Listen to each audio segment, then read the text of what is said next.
orang Inggris mengucapkan good morning, jika orang Korea mengucapkan annyeong, jika orang Jepang mengucapkan konnichiwa. Sudah sepatutnya kita sebagai umat muslim mengucapkan Assalamualaikum warahmatullahi wabarakatuh.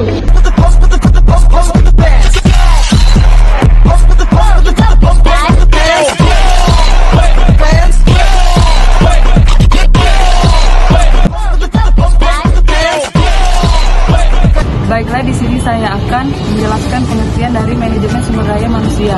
Manajemen sumber daya manusia adalah proses sistematis untuk merekrut, mengembangkan, memotivasi, dan mempertahankan tenaga kerja di organisasi agar dapat bekerja efektif dan efisien untuk mencapai tujuan perusahaan.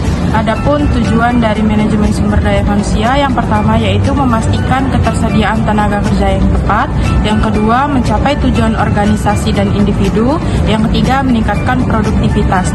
Dengan adanya manajemen yang baik, manajemen sumber daya manusia membantu meningkatkan produktivitas dan kinerja tenaga kerja dalam organisasi. Selanjutnya adapun fungsi utama dari manajemen sumber daya manusia. Yang pertama yaitu perencanaan sumber daya manusia. Yang kedua rekrutmen dan seleksi. Yang ketiga pelatihan dan pengembangan. Yang keempat manajemen kinerja atau evaluasi kinerja. Yang kelima kompensasi dan manfaat. Selanjutnya yaitu manfaat. Manajemen SDM bermanfaat untuk meningkatkan kinerja, produktivitas, dan kualitas kerja karyawan melalui rekrutmen, pelatihan, dan kompensasi yang tepat. Manfaat lainnya termasuk mengurangi turnover karyawan, menciptakan lingkungan kerja yang positif, meminimalisir konflik, serta membantu organisasi mencapai tujuan bisnis secara lebih efektif. Poin yang pertama ada pasar tenaga kerja. Pasar tenaga kerja adalah salah satu faktor lingkungan eksternal yang sangat penting dalam manajemen sumber daya manusia atau MSDM.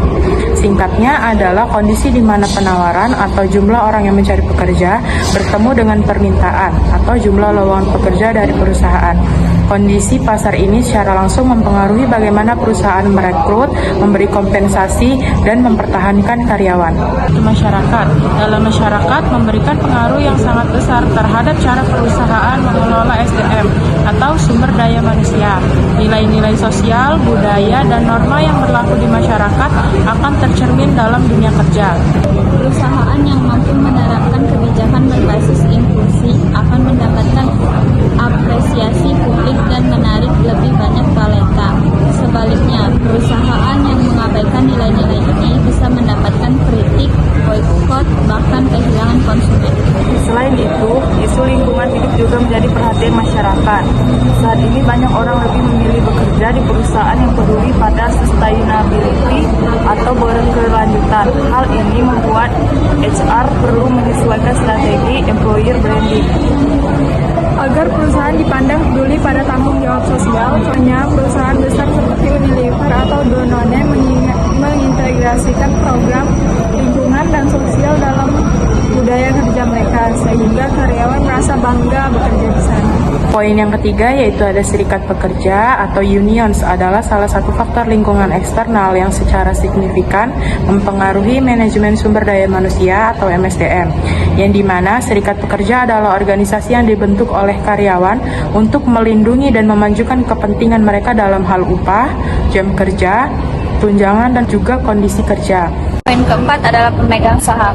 Pemegang saham adalah pihak yang menanamkan modal dalam perusahaan dan memiliki kepentingan terhadap keuntungan serta keberlangsungan usaha. Mereka memang tidak terlibat langsung dalam operasional sehari-hari, tetapi keputusan mereka bisa berpengaruh besar pada kebijakan perusahaan, termasuk manajemen sumber daya manusia. Poin kelima, persaingan. Dalam bisnis tidak hanya soal produk atau layanan, tetapi juga dalam merebut talenta terbaik. Perusahaan harus mampu menarik dan mengembangkan dan mempertahankan sumber daya manusia yang unggul agar tidak kalah dari kompetitor. Misalnya di industri startup teknologi atau persaingan untuk mendapatkan software engineer. Perusahaan yang gagal menawarkan gaji kompetitif, jenjang karir yang jelas, atau budaya kerja yang menarik akan kalah dalam perang talenta. Poin keenam yaitu pelanggan. Pelanggan adalah pihak yang menggunakan produk atau jasa perusahaan.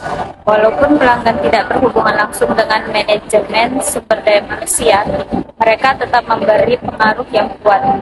Tuntutan pelanggan terhadap kualitas produk dan layanan membuat perusahaan harus memastikan bahwa sumber daya manusia yang mereka miliki mampu memberikan pelayanan terbaik. Poin ketujuh, teknologi. Teknologi adalah satu faktor eksternal yang paling cepat berubah dan membawa dampak besar pada dunia kerja. Perkembangan teknologi otomatis, kecerdasan buatan AI, big data, hingga digitalisasi HR sistem mengubah cara perusahaan mengelola tenaga kerja. Banyak pekerjaan manual yang hilang, tetapi di sisi lain muncul jenis pekerjaan baru yang membutuhkan keterampilan berbeda. Peristiwa tidak terduga. Tidak semua hal dalam dunia kerja dapat diprediksi.